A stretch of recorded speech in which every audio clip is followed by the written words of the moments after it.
Hey there troopers, this is RandomGameChannel, back with another gameplay tips video. This one's for the Demolisher. Okay, so I'm going to start this off with a class overview and then a weapon overview. Then we're going to go into some more like gameplay tips, other useful information, things like that. And yeah, we even have some hands-on demonstrations. Okay, the Demolisher.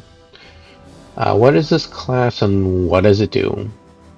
So as a Demolisher, you're gonna primarily be blowing up a lot of bugs all at once, and your kind of secondary kind of thing you want to do is blow up a lot of bug corpses.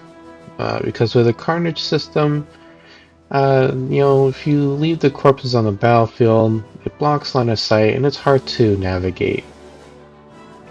And if they're stacked up against the wall, well, they're just gonna walk over it and then enter the base that way. So that's kind of the stuff that the Demolisher does. It's like an assault class, and it can very effectively get rid of a lot of bugs all at once. They are also the explosives expert, which is described here as their passive ability. Extensive ordnance training enables more effective utilization of explosives, but it doesn't tell you this other thing, which is that they actually deal more explosive damage compared to the other classes. They get kind of like a buff for that. But what about their activated ability, Barrage? Alright, so they have like this back-mounted mortar system right here, and basically when you use it, it fires off 3 grenades. Those grenades are going to be based off of what you have equipped here. So if you have the lure grenade, it'll shoot out 3 of them. If you have napalm grenade, it'll shoot out 3 napalm grenades. And how to use it is that you just need to press the, for mouse and keyboard is going to be the letter Q. Controllers, assuming it's going to be a left button. But you need to do your own research and double check what that is if you don't know what it is. So go into your settings and look into like the controller settings or key bindings or whatever it is it's called for, consoles. Okay. So what about the weapons? The weapons are native to this class. I think it might be... It's definitely the Chi-Hong grenade launcher. And then... I think you get the auto shotgun with it. And this one, the Morita one, is always available to every class. So yeah. Alright, so let's talk about them, starting with the grenade launcher, right? So by itself, without any modifications, it can shoot up to 6 rounds, right? It does a ton of damage, which you can see here, but it's really effective at close to medium range. Not really effective at long range because for this weapon, bullet drop is like pretty significant for it, which we'll see in our hands-on demonstration later in this video. The modifications for this grenade launcher are adhesive rounds, which increases the explosive damage by 400%, but you lose 100% impact damage. When you directly hit a bug, you're going to instantly cause them to stun, which is like, they kind of freeze up, kind of like what's that thing people say, like deer caught in the headlights? How they freeze like that. It's kind of like that. And it has a 2-second fuse timer when it makes contact with something. It has a 2-meter explosive range, but it no longer stuns on the actual explosion itself. At least not that I can tell. Next is the double pack drums. It just increases your drum magazine capacity. It essentially turns it from 6 to 12. However, you just lose 1 magazine. So yeah. Let's see, where's the other one again? Split shotgun, and then Marina 1. Well, let's talk about the Marina 1. Your standard assault rifle between all the classes. So this thing's like pretty well balanced. Does a decent amount of damage at any range, but of course it kind of falls off at longer ranges. Has a reflex sight, quick reload magazine, and an extended magazine. So if you want a larger magazine, shooting more before reloading, you want to use this. If you want to reload quicker but a slightly smaller magazine size, you go with quick reload. Then we got FMJ rounds, just kind of reduces the weak point modifier by what? That says like 0.25%, but increases the armor piercing rating to 4. Hollow point rounds is kind of like the opposite, where it flip-flops it, where the weak point modifier is increased it, times 2. And then armor piercing is reduced to 2. Armor piercing is pretty good. You want to get something that has like high AP value. If you have something that's a lower AP value compared to the bugs, then you'll be doing less damage. But if you match or exceed their armor rating, they're doing full damage. Compensator will help you with the recoil. But then you also have the underbarrel shotgun. Gives you 6 shells to work with 12 in your reserve. You get minus 20% accuracy while you're moving, minus 5% while you're standing. That's with the Marina 1. You lose 1 magazine. Yeah, great rifle. I like using it. Next one is the auto shotgun. This is a slug firing weapon. Select that, there we go. It has a reflex sight, bug shot ammo. It switches the slug to 6 pellets. You get minus 25% stagger damage, meaning it becomes harder to stun something. Each bug has a stun threshold. Once you exceed it, then the bug gets stunned. However, the armor piercing rating becomes 3, so it goes from 1 to 3. Get quick reload magazines, and you get extended magazines, and then you have the hammer rounds. You lose 20% damage, but you get 50% stagger damage. So the more stagger you can apply to a bug, the faster you can stun the bug. But it also says you can stun smaller arachnids. I don't really know what they mean by smaller arachnids. Do they just mean drones? Or do they mean warriors? Because warriors are still pretty tall. That's all for the weapons. Okay. So what's next on my notepad?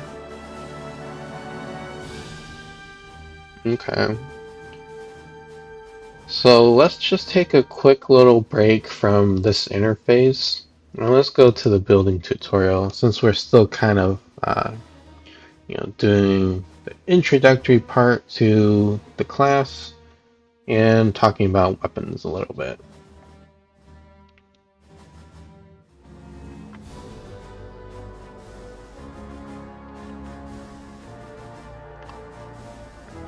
And then after that, we'll go back and we'll take a look at the rest of the utilities and the perks and stuff like that.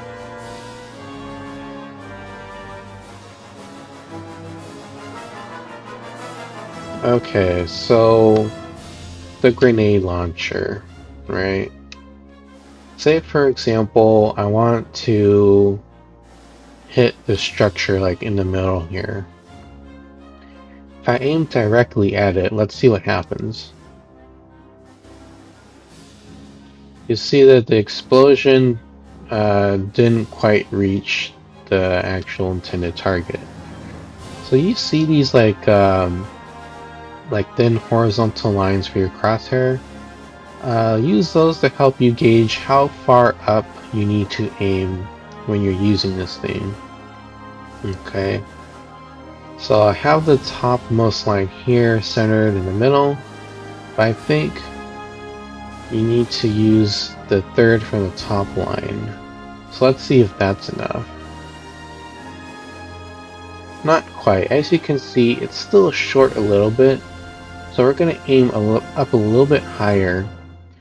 The last line, let's just say top of the structure there. Okay, so you see we overshot it a little bit. We're going to dial it back down. About right there.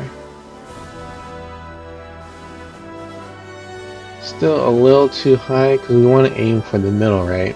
So let's just do right here where that line meets the sand. A little too short again, so just a little bit. There we go. Good enough for what we're trying to do. Okay, but what if we wanted to, let's just kind of, reposition so I don't, aim exactly the same thing. Same kind of distance though, but the target is a little more exposed. I want to aim actually in the directly, in the middle here. But this time I'm going to do aim down sight. So as you can see, when you aim down sight, the lines get a little closer towards each other. So maybe let's try it like right here. See what happens. Almost spot on, right? But now we just need to adjust it down a little bit more. Hopefully we can get it in the middle. Good enough. So as you can see, it gets a little tricky to use the grenade launcher at longer ranges. At about this distance, that's kind of like your effective range before it becomes extremely hard to hit anything. Let's see. What if I do here? Same thing. I want to have the grenade land in the middle of that building. A little too far, right? Dial it down. Close enough, right? Well, let's see. One more. There you go. So that's kind of how you can, practice, getting your shots in, and hopefully over time, that can help you get a good feel for how far up you need to, aim. I don't even know where that shot went. It went over Vulture 1. That's like right on top of it. So imagine if that's like a, a grenadier, right? Oh, I guess an invisible wall. Okay. What if that's a grenadier and you want to kind of aim on the part where it's going to shoot the plasma, right? There you go. I always like firing off in pairs so that, if it does hit in the first go, you can follow up rapidly. Alright, so that's enough for the grenade launcher, so we're kind of moving into the next part here. What about the Barrage Ability? How do you actually effectively use it? So if you just press it, this is what happens. I think it's just based off of where your mouse cursor is. As you can see, it shoots off 3 grenades. However, if you hold it down, you see like this red line and red circle pops up. You can't really move around anymore, you're locked in place, but if you move up and down, you can see this reticle pop up. So this circle indicates where the grenades are going to drop. So if I want to place it right here on top of the Federation symbol, I just let go of it. And there you go. They do bounce a little bit, right? Because they're grenades. They they do kind of bounce. But you can see you can control where you put the grenades from the barrage ability. So I highly recommend you use it that way, so you get finer control over how and where this thing will go. Okay, so we're going back to the menu now to take a look at the rest of the utilities and perks.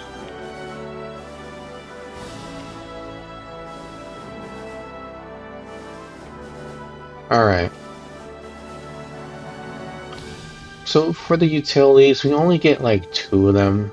Thermal charge is basically your C4 in this game. You get 4 of them. You place it with the left mouse button, you detonate it with the right mouse button. You just need to look in its general direction. Now you can place a total of about, I think, maybe 6 to 8 thermal charges all at once. You just need to go back to ammo crate to refill on them. Any more and they'll just blow themselves up. Next one is a nuclear det pack. It does a significant amount of damage. They made some changes to it, and I guess I can go over that now. So the minimum damage used to be 750. They increased it to 1100, and they actually make this so that it does attract some nearby bugs, so that it becomes a little more useful. Most times it's just used to clear up bug corpses. But I think the new change to this to attract nearby bugs is good, because other than that, it's been kind of useless. Next thing we're going to go over are the grenades. Let's go with the basic one that every class gets, the MX90 grenade. Does a pretty good amount of damage, takes 3 seconds to blow up, 7-meter blast range. Napalm grenade, it creates walls of fire, basically. Burns for 13 seconds and bugs won't cross over the fire. Self-preservation skills, I guess. Cluster grenade. This is basically a frisbee that contains multiple small grenades inside of it. So you throw it, you chuck it, opens up, and it will have several other smaller grenades in it that will all produce its own explosion.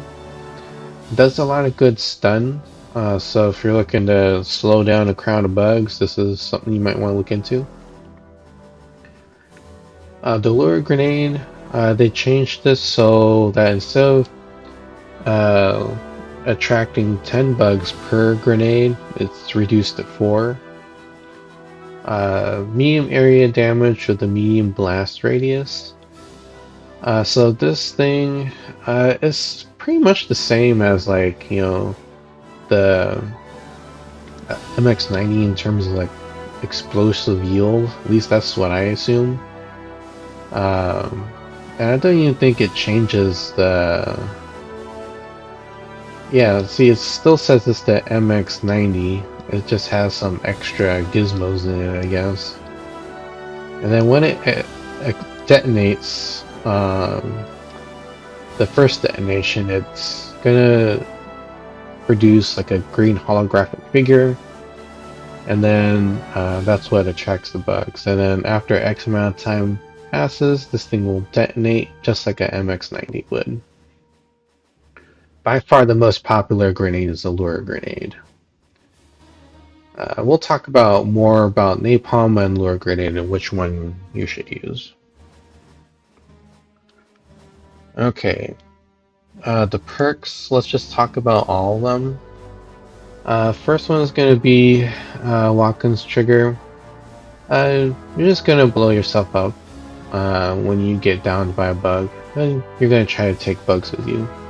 There's no cooldown on how many times you can use this, so if you really wanted to, you can like go out to a group of bugs, die, blow up, respawn, And you keep doing it over and over again, and it doesn't cost the team any reinforcement tickets. Magazine Bandolier is pretty standard in all the classes. It just gives you more magazines to work with for all your weapons.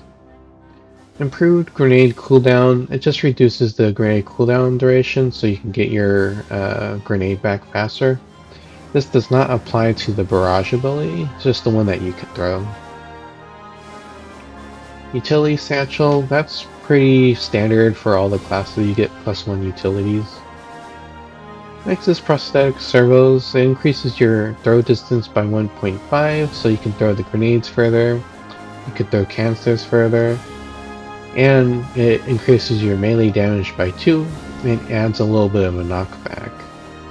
This is also great at destroying bug corpses, as most stuff can be destroyed in like one punch.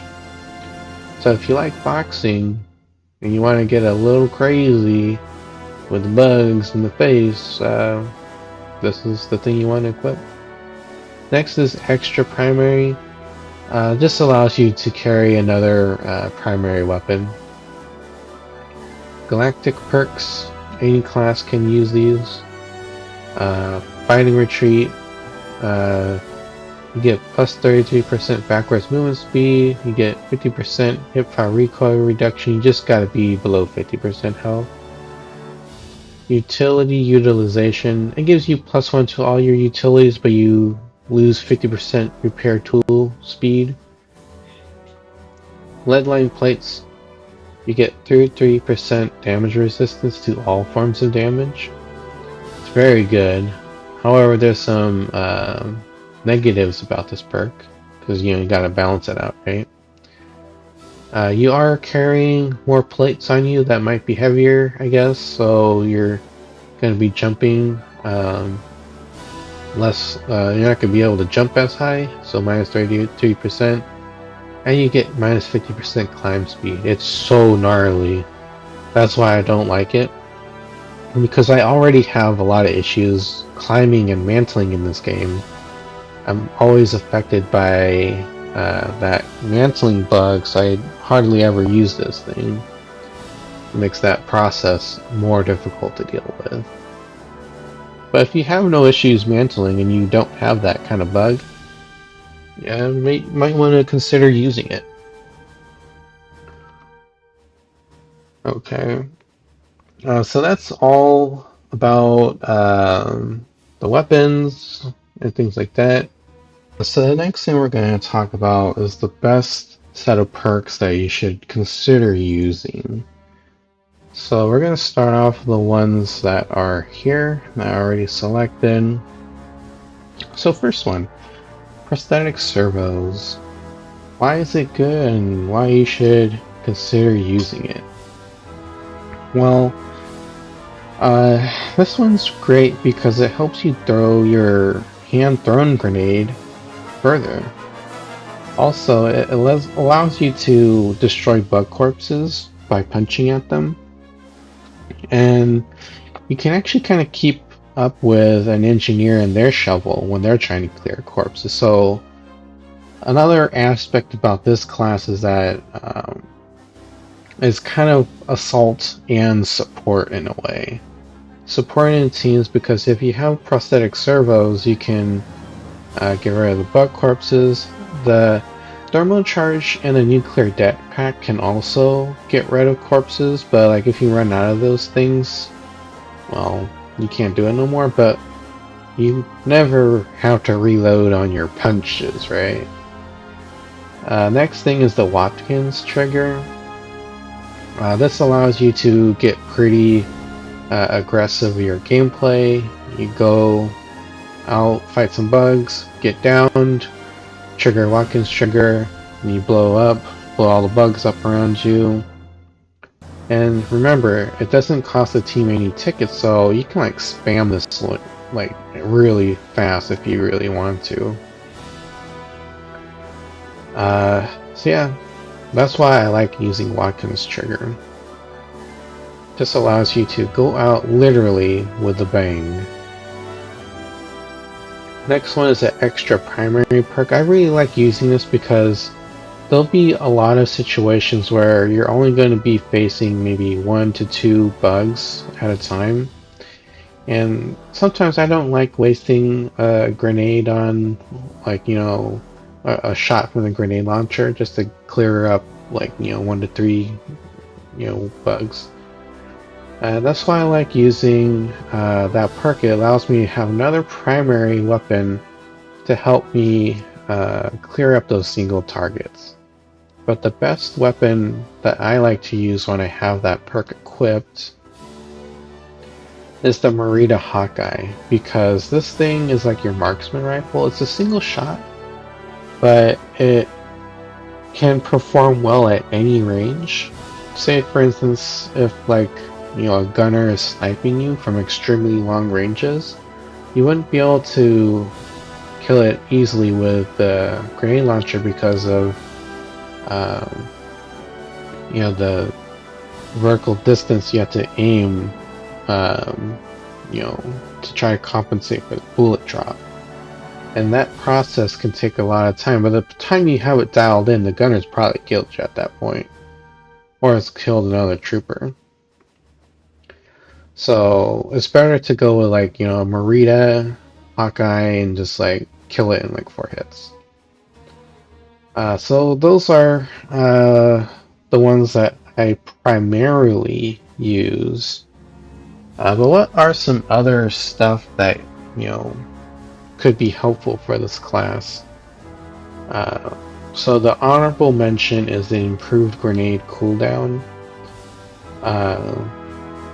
If you don't want to go with the extra primary, and you're thinking it's good enough to have a pistol, right? Then you probably want to consider the improved grenade cooldown. That just allows you to get your grenade back faster. This doesn't apply to Barrage, though. At least not that I know of. Okay, so that's the best perks to use, plus an honorable mention. Next thing we're going to talk about is your position on the battlefield as the Demolisher, right? As a Demolisher, you kind of want to be in the front lines, kind of dictating where and when you no. Scratch that.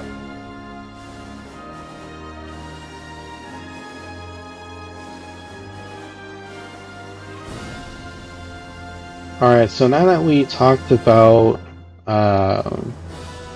best perks to use and an honorable mention, now let's talk about what kind of crowd control do you want to play with when you're playing as the Demolisher? Alright, we got 2 options, the Napalm Grenade or the Lure Grenade. Let's talk about the most popular one first. So this one's gonna be the kind of crowd control where you dictate where the bugs kind of go. Lure grenades will attract up to 4 bugs. So if you use the Barrage Ability, you can attract up to 8 bugs at no. You get 3 grenades, so 4, 8, 12. You get a total of 12 bugs that you can attract to a single barrage blast. And it's great to throw this out, away from a refinery or an objective that you're trying to defend. And by far, this is the most effective grenade to take care of the bugs, because they'll go to it, you can leave it alone, then the grenades will blow up in their face and you've killed upwards of maybe 10 bugs at a time if it's a large enough crowd, right? Really popular with the troopers.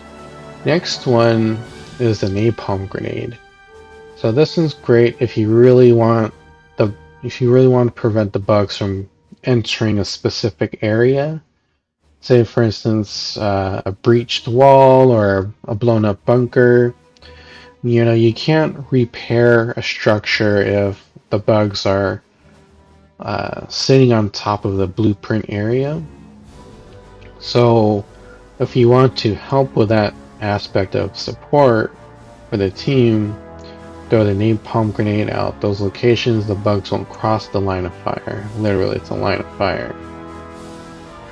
However, there's a downside to using the napalm grenade. It creates thick clouds of smoke, and the flames are so intense and so bright that people have like kind of hard time seeing. So like if you throw this at someone's face, they're not going to be seeing anything at all for like the next 13 seconds, which can lead to some team fatality. So just kind of think about where you're going to throw this, and hopefully you don't have to throw it at someone's face. Okay, so that's the two different styles of crowd control that you can play as for this class. You know, it's either going to be the lure grenades or like, you know, the area of denial kind of thing for the napalm grenade. Now that we've gone through all those things, let's talk about your position on the battlefield, okay? So your position on the battlefield, you can kind of place yourself kind of like anywhere on the battlefield and you'll be doing okay. However, my recommendations are to be on the front lines because you can have an easier time to control where the bugs are going to go, and you have an easier time to see where you can drop your barrages because you don't have anybody standing in your face. So I prefer fighting in either the front or the middle of the crowd because it just allows me to get my shots in a little bit easier. You know, in this game there's friendly fire, and if you're using the grenade launcher with a sticky grenade, you can stick your own teammates, and you know that's kind of a waste of a grenade from the grenade launcher. Plus, with the grenade launcher being very limited on ammo, you want to make sure all your shots count. Instead of, oh, what's this thing on the wall? Get out of here. Jeez, okay. Sorry about that. So you just want to make sure you get your shots in and make them count. And if you're going to be fighting in the middle of the group that you're in, it's a little bit harder to do because now you have to think about friendly fire a little bit more. And sometimes the teammates can block your shots because they're just right in front of your face. And you'll need to work on your environmental awareness because now you have to kind of like scan the battlefield a little bit more because you're in the middle.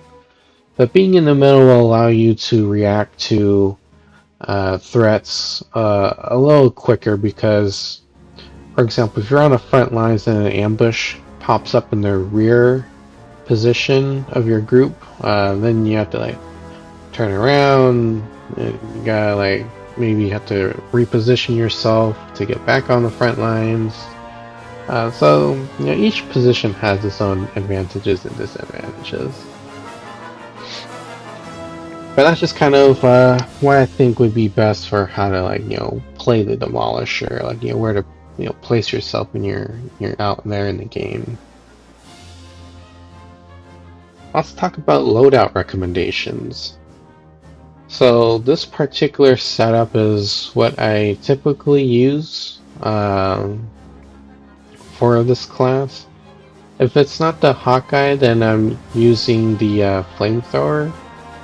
Flamethrower, you can just set a bunch of things on fire, and you get downed, you Watkins trigger, and you blow up a lot more stuff. Well, you can possibly get more kills because things are on fire and then they explode, right? Sometimes with the Watkins trigger, I feel like on the very periphery of the explosion radius, they will survive. So, you know, just kind of keep that in mind. However, if they're like right next to you, they're definitely going down with you. But yeah, I usually like using the flamethrower or the Hawkeye. And of course, you always gotta use the grenade launcher. Like, it's your bread and butter for this class. Utilities, we don't really have much of a choice. But the grenades, I do like using the lure grenade. Sure, it got nerfed. I know a lot of people are complaining about that, but it's still pretty good. You know, people complain about the smallest things and the biggest things, so whatever, right? We gotta adapt to the changing environment, and we just need to keep rolling with it. I like using these 3 perks. Just allows me to play this class the way I want to. So I like getting rid of bug corpses because you know, if they stack up too much, it gets really hard to just move around. You know, if you got the lead line plates perk and you gotta climb over a battlefield filled with bug corpses, good luck, you're not going nowhere. So, you know, I like using this perk because I can help out the people and carve a path through the battlefield so people can run up a little bit easier. And plus, like I said earlier, you never have to reload on your punches.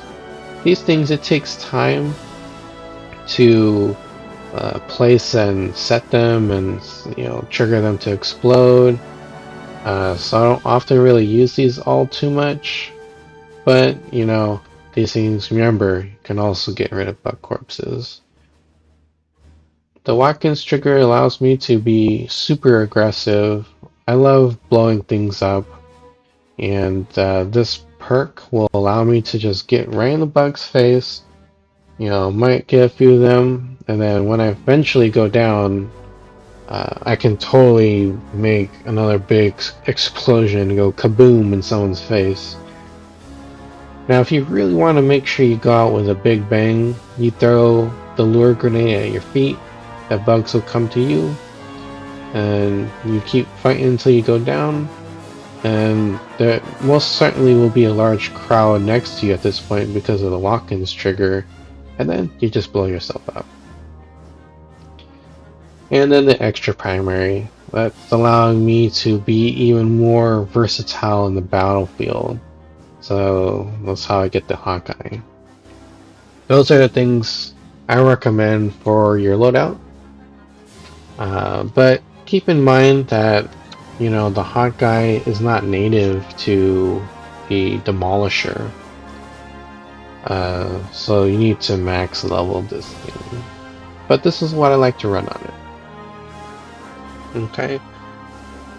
So hopefully this helps you get a head start on the Demolisher. Hopefully it gives you a better first time experience playing this class. A lot of this stuff I just kind of figured it out on my own, and it was kind of challenging at first because there weren't any like guides or anything, no videos that were talking about this stuff. So that's my goal, is to help you have a better first time experience playing this game. Alright, troopers, well that's enough for me. That's enough for this one. And don't forget to like, comment, and subscribe to let you know when the next video goes up. And I really appreciate the support. Until next time, troopers, I'll see you in the battlefield. Catch you next time.